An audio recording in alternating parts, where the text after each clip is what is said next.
Olá, mamães, sejam bem-vindas a mais um vídeo do canal. Se tu tá acompanhando o canal, no vídeo anterior eu falei a respeito do uso de telas, só que naquele vídeo eu falei somente as informações que eu fiz uma pesquisa e trouxe para vocês em vídeo. Neste vídeo eu vou falar sobre a minha experiência com o uso de telas aqui com o meu filho.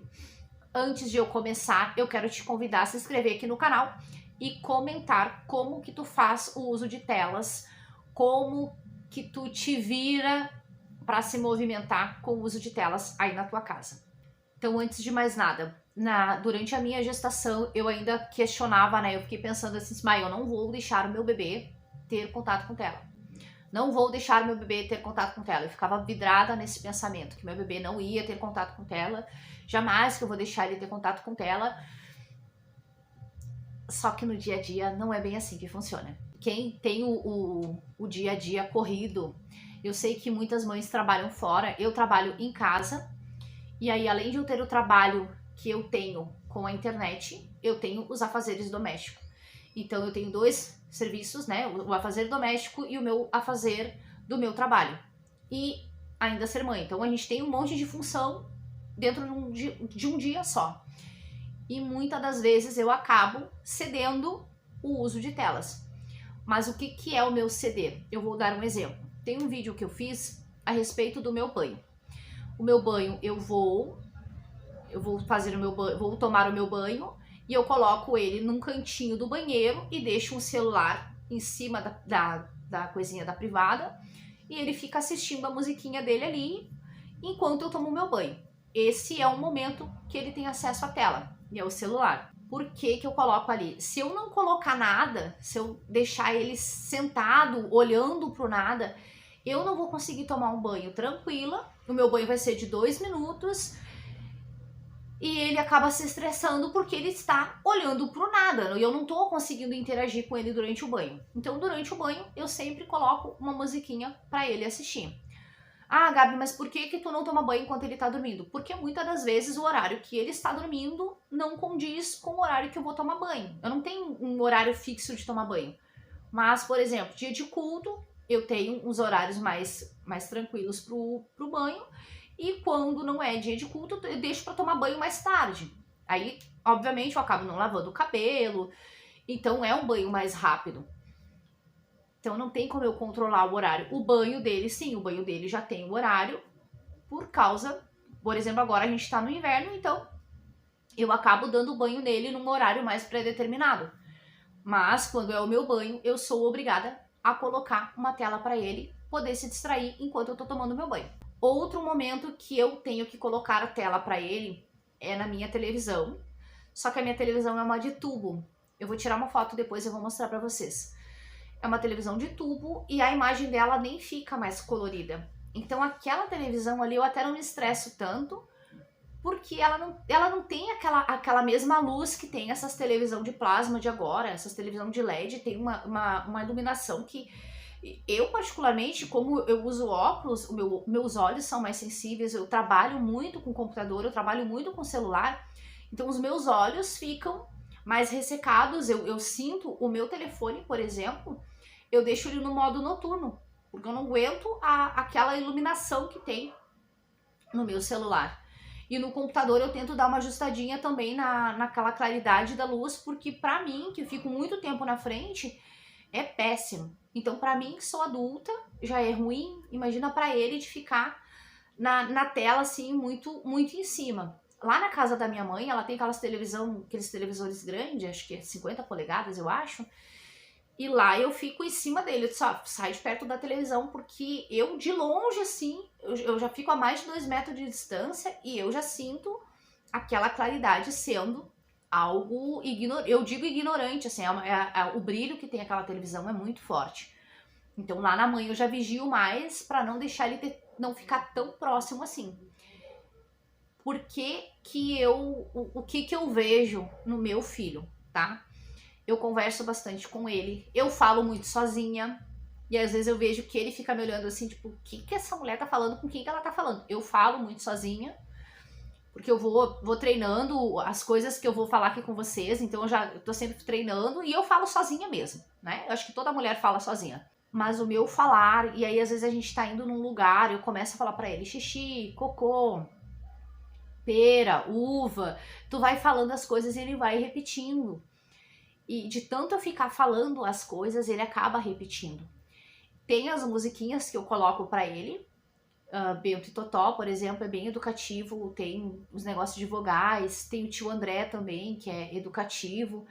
Só que eu vejo que ele olha e ele curte mais a musiquinha, o ritmo da musiquinha. Ele não repete o que tá o desenho falando.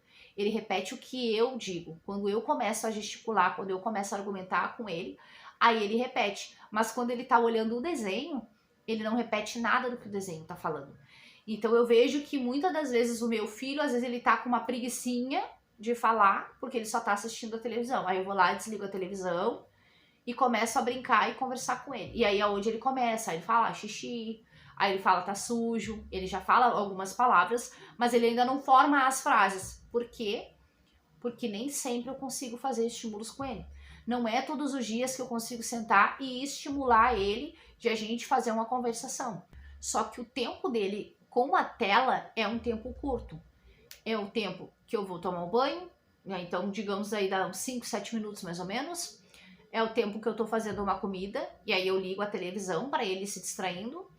Algumas vezes que eu vou arrumar a casa, eu acabo ligando a televisão, não é sempre, é conforme como ele tá. Se ele tá muito agitado, eu acabo ligando a televisão para ele se distraindo e aí eu poder arrumar a casa. Quando eu estou trabalhando, por exemplo, agora eu tô gravando, ele tá em um outro ambiente. Mas quando eu tô fazendo as pesquisas, eu acabo, muitas vezes, deixo ele solto no pátio e tô lá fazendo as pesquisas. Na parte dos meus cursos, eu boto meus cursos para assistir, para ouvir. E aí, muitas vezes, eu tô ouvindo o curso e tô de olho nele. Então, a televisão não tá ligada.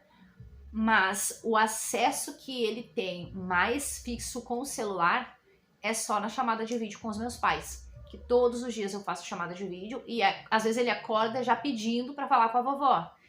Então eu faço a chamada de vídeo e é onde ele gesticula com a minha mãe. E às vezes ele só fica no vovó, vovó, vovó. E fica fazendo gestos que ele faz com ela. Mas conversar, ele também não conversa com ela por chamada de vídeo. Mas quando a gente termina a chamada de vídeo, ele bota a goela a conversar. E aí aqui dentro de casa a gente conversa bastante. Eu fico enchendo o saco dele, começo a falar muito a mesma palavra, tá sujo, tá sujo, tá sujo. E ele vai e começa a repetir. De tanto eu ficar repetindo a mesma palavra, ele vai e repete a palavra. Então, o acesso do meu filho é pouco. Eu digo, já bate na boca, né? Porque eu dizia, sabe, meu filho não vai ter acesso à tela, meu filho não vai brincar com a tela, meu filho não, meu filho... E, infelizmente, a minha realidade é essa. Infelizmente, eu tenho que deixar ele ter acesso à tela. Em vários momentos do dia, eu tenho que colocar a tela. Às vezes, eu coloco os meus louvores para escutar, e aí ele acaba olhando para a tela assim, mas ele nem dá bola. Ele só tá escutando, e aí ele vai, levanta a mãozinha dele no Glória a Deus, quando eu começo, e aí é aquilo ali. Mas ele parar pra prestar atenção na televisão, e muitas vezes, quando tem a musiquinha dele, ele nem olha pra televisão, ele só tá lá dançando. Mas ele não repete o que tá dando na musiquinha, ele repete o que eu falo. Então, ali eu já percebo que existe realmente, que esse estudo tem, né, tem um basal, né, que eles mesmos falam que isso atrasa a fala do bebê. E eu posso te dizer que no meu filho, não vou dizer que é geral, mas no meu filho eu vejo que quando está a musiquinha, ele não repete a musiquinha. Mas quando eu começo a falar, ele começa a repetir. Quando tá dando a musiquinha, ele só dança. Mas a repetição de palavras é quando eu falo e quando eu começo a incomodar ele. Ó, sujo, limpo, tá xixi, tá cocô. E aí ele vai e fica repetindo. Caso contrário, com os desenhos, ele não faz. Então, o que eu quero trazer para vocês é, tenta cuidar o uso das telas. Eu não tô te dizendo limita 100%, e porque eu sei que a nossa realidade é muito corrida e muitas das vezes a gente acaba tendo que ceder algum tempo. Mas procura tentar fazer uma rotina de que o teu filho não venha a ser dependente do uso de telas para tu conseguir fazer algo a mais, para que tu não precise deixar a televisão ligada o dia inteiro, ou o teu filho de 2, 3 anos com o celular na mão para que tu consiga fazer alguma coisa. E isso é muito prejudicial para os olhos deles, né? E eu acredito até a postura, porque, por exemplo, tá, eu tô aqui, eu tô sentada conversando com vocês, mas a criança ela vai se encurvar, ela vai ficar assim, ó, e eles ficam muito próximos, né, com o celular, e aí eles ficam assim, a postura deles também não é uma postura adequada. Então eu acho que gera muita coisa aí. O meu filho, o celular, o único acesso que ele tem ao celular é as chamadas por vídeo. Ele pegar o telefone, ele pega um telefone que tá estragado, que não tem luz nenhuma, e aí ele pega e joga no chão e faz um monte de coisa. Mas o celular, o meu telefone, por exemplo, ele não pega. Pega-se só se eu deixei em algum lugar e ele acabou pegando, eu já vou lá e tiro da mão dele. Porque acesso mesmo ao celular eu não deixo. A não ser assim, que ele fica numa certa distância, e aí ele vai e assiste a musiquinha dele enquanto eu tô tomando meu banho ou enquanto eu tô fazendo alguma fazer aqui dentro de casa. E já te digo, nos próximos vídeos eu quero trazer para vocês algumas indicações de trabalhos em casa, que dá para tu ganhar uma renda. Talvez tu pode fazer disso a tua renda principal, mas trabalhos gratuitos em casa. Eu vou te mostrar algumas oportunidades que eu tenho de alguns cursos que eu já fiz, e ali eles mostram sites que dá para tu ir e trabalhar em casa. Então o vídeo de hoje é isso, e eu te espero nos próximos vídeos. E não esquece de comentar como que tu faz o uso de telas aí, e se tu tá pagando com a língua também, né? Porque eu pago com a língua aqui o uso de telas. Infelizmente, eu não tenho muitas opções de distrair ele em alguns momentos dos afazeres aqui em casa. Tchauzinho!